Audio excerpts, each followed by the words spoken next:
An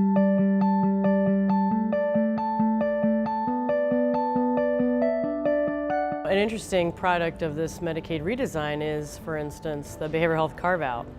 And we have, these for-profit companies that are essentially circling at this point, looking for opportunity. And they're doing the actuarial analysis and looking at utilization and looking at numbers and saying, most of the people live in Anchorage.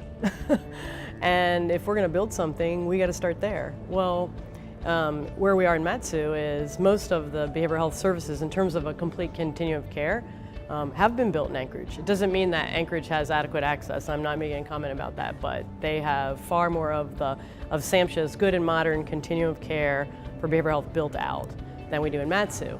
And we can't rely on that. We have the lowest per capita funding for most behavioral health services compared to any region of the state.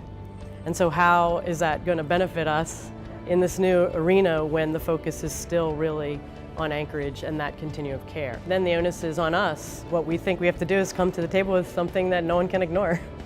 Whether it's the for-profit that's going to apply to manage the administrative services organization, or whether it's how our providers are affected by a Medicaid waiver. But if we could come together, if we could bring the providers together in Matsu and say, well, what should it look like for our citizens, given the resources that we have and given the opportunities of Medicaid redesign?